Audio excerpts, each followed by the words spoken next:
Welcome to this concept explainer brought to you by CBSE Score Lab of profsam.com, that is profsam.com. இந்த டிஸ்கஷன்ல நம்ம unit 11 dual nature of radiation and மேட்டர்ல இருந்து photoelectric effect and அதை explain பண்ண wave theory ஏன் தோத்து போச்சுங்கிறத பத்தி பார்க்க போறோம். எக்ஸாம்க்கு பயம் இல்லாம ரொம்ப சிம்பிளா லைஃப் டைம்க்கு மறக்க முடியாத அளவுக்கு நம்ம இதை புரிஞ்சுக்க போறோம். உனக்கு ஒரு சின்ன கேள்வி. நம்ம பீச்சில் ரொம்ப நேரம் நல்ல பிரைட்டாக அடிக்கிற ரெட் லைட்டில் நின்னோம்னா நமக்கு சன்பர்ன் ஆகிறது இல்லை. ஆனால் நம்மளால் பார்க்கக்கூட முடியாத இன்விசிபிளாக இருக்கிற அல்ட்ரா வயலட், அதாவது யூவி லைட்டில் கொஞ்ச நேரம் நின்னாலே நம்ம ஸ்கின் டேமேஜ் ஆகிடுதே. அது ஏன்னு எப்போவாது யோசிச்சிருக்கலாம்? ஆமாமா, அது எனக்கும் ரொம்ப நாளா டவுட். நான் கூட லைட் எவ்ளோ பிரைட்டா இருக்கோ அவ்ளோ பவர்ஃபுல்னு நினைச்சேன். அப்போ பிரைட் ரெட் லைட் தானே ஜாஸ்தி டேமேஜ் பண்ணணும். அது ஏன் அப்படி நடக்கல? அதுதான் இங்க உள்ள பெரிய ட்விஸ்ட். பிரைட்னஸ்க்கும் எனர்ஜிக்கும் நம்ம நினைக்கிற மாதிரி ஒரு டைரக்ட் கனெக்ஷன் இல்ல. இன்னொரு எக்ஸாம்பிள் பாரு. நம்ம வீட்டில் யூஸ் பண்ற சோலார் பேனல்ஸ், அதுவும் லைட்டை வச்சு எலக்ட்ரிசிட்டியை ப்ரொடியூஸ் பண்ணுது. இந்த அந்நியமான விஷயங்களுக்கு பின்னாடி இருக்கிற ஒரே சயின்ஸ் தான் இந்த photo electric effect. Okay, let's unpack this. இந்த ஃபோட்டோ எலக்ட்ரிக் எஃபெக்டோட கோர் ஐடியாவே ரொம்ப சிம்பிள்.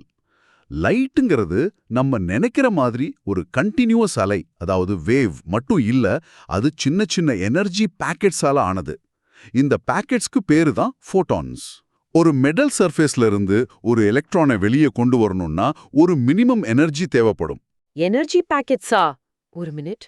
அப்போ லைட்டுங்கிறது தண்ணி மாதிரி கண்டினியூவஸா ஊத்தாம சின்ன சின்ன கல்லு மாதிரியா வருது. Excellent analogy. அப்படியே வச்சுக்கலாம். Here is where it gets really interesting. ஒவ்வொரு கல்லோட, அதாவது ஃபோட்டானோட எனர்ஜி அந்த கல்லோட சைஸை பொறுத்து இல்லை, அது என்ன கலரோ அதை பொறுத்து தான் இருக்கு. டெக்னிக்கலா சொன்னா லைட்டோட ஃப்ரீக்வன்சியை பொறுத்து தான் அந்த எனர்ஜி இருக்கும். லைட் எவ்வளோ பிரைட்டா, யானி இன்டென்சிட்டியா இருக்குங்கிறத பொறுத்து இல்லை.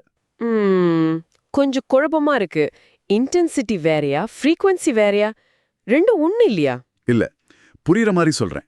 ஒரு கான்சர்ட்குள்ள போக ஒரு மினிமம் 5 feet ஹைட் இருக்கணும்னு ஒரு ரூல் இருக்குன்னு வச்சுக்கலாம். இங்க அந்த ஹைட் தான் லைட்டோட ஃப்ரீக்வன்சி, யானி அதோட எனர்ஜி. கான்சர்ட்க்கு எத்தனை பேர் வராங்கங்கிறது தான் லைட்டோட இன்டென்சிட்டி, யானி அதோட பிரைட்னஸ். ஓ, அப்போ 4 feet ஹைட்ல 1000 பேர் வந்தாலும் ஒருத்தர் கூட உள்ள போக முடியாதா? Seriously correct. ஒரு ஆள் கூட போக முடியாது. ஆனா 6 feet ஹைட்ல ஒரே ஒரு ஆள் வந்தா கூட அவரை உள்ள அனுப்புருவாங்க. அதே மாதிரி தான் லோ ஃப்ரீக்வன்சி, அதாவது லோ ஹைட் இருக்கிற ரெட் லைட் எவ்வளோதான் பிரைட்டா 1000 பேர் வர்ற மாதிரி நிறையா வந்தாலும் அதால எலக்ட்ரான்ஸை வெளியே கொண்டு வர முடியாது. ஆனா ஹை ஃப்ரீக்வன்சி, யானி ஹை ஹைட் இருக்கிற யூவி லைட்டு டிம்மா ஒரே ஒரு ஆள் வர்ற மாதிரி வந்தா கூட அந்த மினிமம் எனர்ஜி ரிக்வயர்மெண்ட்டை மீட் பண்ணிடுறதால எலக்ட்ரான்ஸை ஈஸியா வெளியே தள்ளிடும். இப்போ நல்லா புரியுது. அப்போ சன்பர்னுக்கு காரணம் யூவி லைட்டோட ஹை ஃப்ரீக்வன்சி, அதாவது அதோட ஹை எனர்ஜி. ரெட் லைட்க்கு அந்த எனர்ஜி இல்ல, எவ்வளோ பிரைட்டா இருந்தாலும் சரி. பர்ஃபெக்ட். இப்போ ஒரு மென்டல் பிக்சர் கிரியேட் பண்ணிக்கலாம். ஒரு மெட்டல் சர்ஃபேஸை ஒரு பீச்னு நினைச்சுக்கோ. அங்க நிறைய இன்விசிபிள் எனர்ஜி ட்ராப்ஸ் இருக்கு. ரெட் லைட்டுங்கிறது சின்ன சின்ன அலை, ஜென்டல் வேவ்ஸ் மாதிரி. எவ்வளோ அலை வந்தாலும் அந்த ட்ராப்பை ஓபன் பண்ண முடியாது. ஆனா யூவி லைட்டுங்கிறது ஒரு பெரிய சுத்தியல், ஒரு பவர்ஃபுல் ஹேமர் மாதிரி. ஒரே ஒரு அடி அந்த ட்ராப் மேல பட்டா கூட டக்குன்னு ஓபன் ஆகி எலக்ட்ரான் வெளியே பறந்துடும். ஐன்ஸ்டைன் இந்த ஐடியாவை சொல்றதுக்கு முன்னாடி எல்லாரும் லைட்டா ஒரு வேவா தான் பார்த்தாங்க. அந்த வேவ் தியரி ஏன் இந்த விஷயத்தை எக்ஸ்பிளைன் பண்ண தவறிடுச்சுன்னு தெரிஞ்சுக்கிட்டாதான் ஐன்ஸ்டைனோட ஐடியா எவ்வளோ பெரிய பிரேக் த்ரூன்னு புரியும். ஆமா, அது என்ன சொன்னுச்சு? லைட்டா வேவ்னு தானே நம்ம படிச்சோம். அதுல என்ன தப்பு? தப்பு இல்ல, ஆனா அது இன்கம்ப்ளீட். வேவ் தியரி பிரகாரம் லைட்டோட எனர்ஜி அதோட பிரைட்னஸ், அதாவது இன்டென்சிட்டியை தான் டிபெண்ட் பண்ணும். ஒரு பெரிய அலையில அதிகமா எனர்ஜி இருக்கிற மாதிரி. அப்போ ரொம்ப பிரைட்டான ரெட் லைட்டுக்கு அதிகமா எனர்ஜி இருக்கணும்ல, அது ஏன் எலக்ட்ரான்ஸை வெளியே கொண்டு வரல? அதுதானே வேவ் தியரியோட முதல் கேள்வியா? Exactly, that was the first failure. Wave theory predict பண்ணது எனி கலர் லைட் அது ரொம்ப இன்டென்ஸா இருந்தா கண்டிப்பா எலக்ட்ரான்ஸை எஜெக்ட் பண்ணோன்னு. ஆனா எக்ஸ்பெரிமெண்ட்ஸ்ல பார்த்தா ஒவ்வொரு மெட்டலுக்கும் ஒரு மினிமம் கட் ஆஃப் ஃப்ரீக்வன்சி இருந்துச்சு. அந்த ஃப்ரீக்வன்சிக்கு கீழே நீ லைட்டா எவ்வளோ பிரைட் ஆக்கினாலும் நோ எஃபெக்ட். இது வேவ் தியரிக்கு ஒரு பெரிய அடி. சரி, இது முதல் தோல்வி. வேற என்ன இருந்துச்சு? ரெண்டாவது failure time lag. Wave theory சொன்னது ஒருவேளை லைட் ரொம்ப டிம்மா இருந்தா மெட்டல் சர்ஃபேஸ் கொஞ்ச நேரம் அந்த எனர்ஜியை அப்சார்ப் பண்ணுன்னு. ஒரு பிக்கி பேங்க்ல காசு சேர்க்கிற மாதிரி சேர்த்து வச்சு தேவையான எனர்ஜி சேர்ந்தா அப்புறம் எலக்ட்ரான்ஸை வெளியே விடுன்னு சொன்னுச்சு. அப்போ ஒரு டைம் டிலே இருக்கணும்ல. ஆமா, லாஜிக் படி டிலே இருக்கணும், கொஞ்சம் வெயிட் பண்ணா எனர்ஜி அக்யூமுலேட் ஆகணும். ஆனா நிஜத்துல என்ன ஆச்சு? நிஜத்துல அது எஃபெக்ட் இஸ் இன்ஸ்டன்டேனியஸ். லைட் பட்டா அடுத்த நானோ செகண்ட்ல எலக்ட்ரான் வெளியே வருது. டைம் லேக்கே இடம் இல்ல. இது என்ன காட்டுதுன்னா, இது ஒரு ஸ்லோ எனர்ஜி அக்யூமுலேஷன் ப்ராசஸ் இல்ல. ஆனா இது ஒரு 1-to-1 கொலிஷன். ஒரு ஃபோட்டான் வருது, ஒரு எலக்ட்ரானை இடிக்குது, அந்த எலக்ட்ரான் வெளியே போகுது. முடிஞ்சிடுச்சு. இந்த ஃபெயிலியர்ஸை எக்ஸ்பிளைன் பண்ண தான் ஐன்ஸ்டைனோட குவாண்டம் தியரி தேவைப்பட்டது. Now let us see how NCERT defines this phenomena. அது அப்படியே படிக்கிறியா? கண்டிப்பா. Reads from source 1. Photoelectric effect is the phenomenon of emission of electrons by metals when illuminated by light of suitable frequency. Perfect. Suitable frequency, அதுதான் இங்க keyword. இப்போ அதோட ஈக்குவேஷனும் கொடுத்திருப்பாங்க, அதையும் படிக்கிறியா? Sure. Reads from source 1. K max equals h nu 50 or h nu equals 50 plus K max. இங்க h னூனா என்ன, k maxல என்னன்னு guess பண்ண முடியுது. ஆனா இந்த 50 ஒரு சிம்பிள் இருக்கே, அது என்னன்னு கொஞ்சம் ஆழமா சொல்லுங்க. அது எப்படி நம்ம கான்செப்ட் அனாலஜியோட கனெக்ட் ஆகுது? நல்ல கேள்வி. இந்த 50க்கு பேரு ஒர்க் ஃபங்க்ஷன். இது ஒண்ணும் இல்ல, நம்ம கான்செப்ட் அனாலஜில சொன்ன அந்த மினிமம் ஹைட் ரெக்வயர்மெண்ட் தான். ஒரு மெட்டல்ல இருந்து ஒரு எலக்ட்ரானை வெறும் வெளியே கொண்டு வர தேவையான மினிமம் எனர்ஜி. இது ஒவ்வொரு மெட்டலுக்கும் மாறக்கூடியது. சோடியமுக்கு ஒர்க் ஃபங்க்ஷன் கம்மி, அப்போ அதிலிருந்து எலக்ட்ரான் எடுக்கிறது ஈஸி. பிளாட்டினம்க்கு ரொம்ப ஜாஸ்தி, அப்போ அது ரொம்ப கஷ்டம். ஓ, அப்ப அது மெட்டலோட property. So the equation means, so what does this all mean? Let's break down Einstein's equation step by step. 1. ஒரு ஃபோட்டான் மெட்டல் மேல விழுது. அதோட எனர்ஜி h nu. நம்ம கான்செப்ட்க்கு வர ஆளோட ஹைட் மாதிரி. 2. அந்த எனர்ஜியை ஒரே ஒரு எலக்ட்ரான் மட்டும் ஃபுல்லா வாங்கிக்குது. It's a 1-to-1 transaction. 3. அந்த எலக்ட்ரான் அந்த மெட்டலை விட்டு வெளியே வர தேவையான மினிமம் எனர்ஜியை, அதாவது அந்த ஒர்க் ஃபங்க்ஷன் 5 செலவு பண்ணுது. கான்சர்ட் கேட்ல டிக்கெட் காசு கொடுக்கற மாதிரி. சரி. ஃபோட்டான் டிக்கெட் கொடுத்தது போக மீதி எவ்வளோ எனர்ஜி இருக்கோ அது அந்த எலக்ட்ரானோட ஸ்பீடா மாறுது. அதுதான் maximum kinetic energy, K max. சிம்பிளா சொன்னா total photons energy h nu equals to gate pass energy 5 plus remaining running energy K max. அவ்வளவுதான். Hope everything is clear so far. This concept explainer is from profsam.com, that is profsam.com. இப்போ ஒரு simple example பார்ப்போம். சீசியம்னு ஒரு metal இருக்கு. அதோட work function, அதாவது 5 2.14 electron volts. இப்போ நம்ம அது மேல ஒரு லைட்டை விடுறோம். அந்த லைட்டோட ஃபோட்டான் எனர்ஜி யானி h nu 2.74 eV. இப்போ எலக்ட்ரான்ஸ் வெளியே வருமா வராதா? கண்டிப்பா வரும். பிகாஸ் நம்ம கொடுக்குற எனர்ஜி 2.74 EV. ஆனா தேவையான மினிமம் எனர்ஜி 2.14 EV தான். So the photon energy is greater than the work function.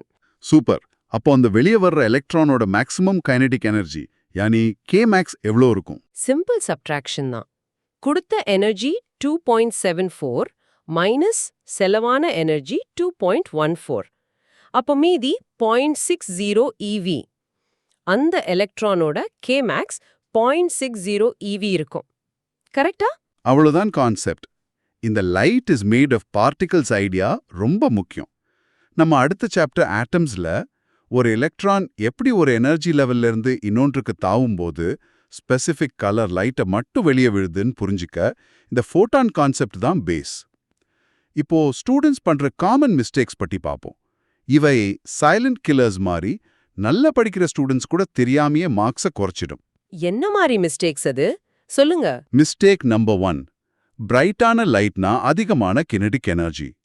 Students நினைக்கிறாங்க லைட் ரொம்ப பிரைட்டா இருந்தா பவர்ஃபுல்லா இருக்கும், அப்போ வெளியே வர்ற எலக்ட்ரான்ஸ் ரொம்ப ஸ்பீடா போகும்னு. இது தப்பு. ஏன் தப்பு? பிரைட்னஸ் ஜாஸ்தியான எனர்ஜி ஜாஸ்தி ஆகாதா? ஆகாது.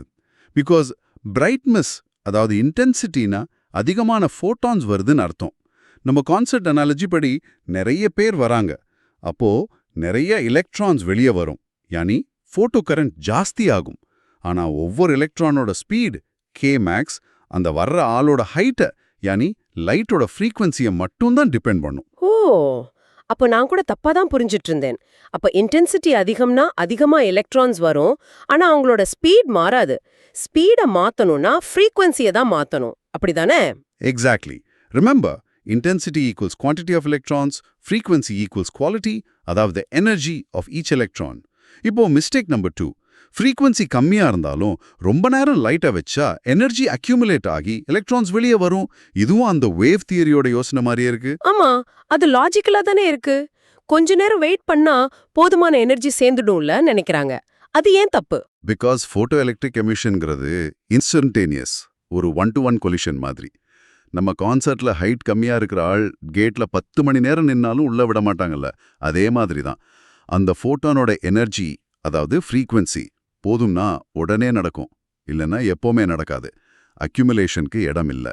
இதை எப்போவுமே ஞாபகம் வச்சுக்க ஒரு மெமரி ஆங்கர் சொல்றேன். இது எக்ஸாம்ல கன்ஃபியூஷன் வராம பார்த்துக்கோ. சொல்லுங்க, அது என்ன? ஒரு ஃப்ரேஸ் ஞாபகம் வச்சுக்கோ. Frequency unlocks the gate, intensity determines the flow. தமிழ்ல சொன்னா, அதிர்வெண் கதவை திறக்கும், செறிவு ஒழுக்கத்தை தீர்மானிக்கும். நல்லா இருக்கு. ஃப்ரீக்வன்சி தான் கேட் ஓபன் பண்ணும். அப்போ அந்த கேட்ங்கிறது வொர்க் ஃபங்க்ஷனா? ப்ரிசைஸ்லி. கேட்டை திறக்க முடியலேன்னா எவ்வளோ பெரிய க்ரௌட, அதாவது இன்டென்சிட்டி வந்தாலும் யூஸ் இல்லை.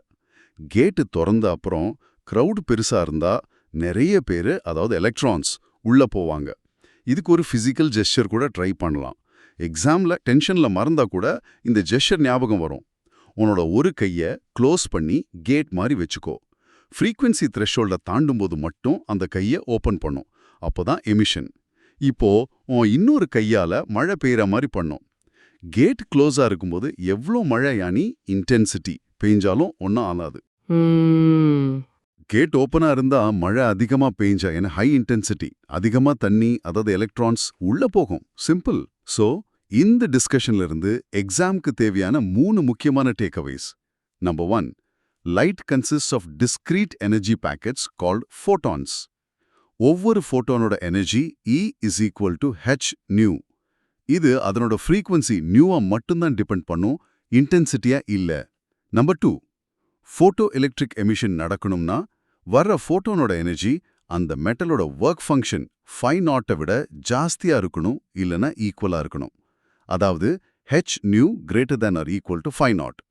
ஒரு மினிமம் த்ரெஷோல்ட் ஃப்ரீக்வன்சி nu0 இருக்கு, அதுக்கு கீழே எமிஷன் நடக்காது, எவ்வளோ நேரம் வெயிட் பண்ணாலும் சரி. Number 3, Einstein's photo electric equation Kmax is equal to h nu 5 ரொம்ப கிளியரா சொல்லுது. வெளியே வர்ற எலக்ட்ரான்ஸோட மேக்ஸிமம் கைனடிக் எனர்ஜி லைட்டோட ஃப்ரீக்வன்சியோட நேரடி தொடர்புல இருக்கு. அது லைட்டோட இன்டென்சிட்டியை சுத்தமா டிபெண்ட் பண்ணுது. 12 CBSE பிசிக்ஸ், கெமிஸ்ட்ரி அண்ட் மேத்ஸ்ல மேக்ஸிமம் மார்க்ஸ் எடுக்க profsam.com விசிட் பண்ணுங்க.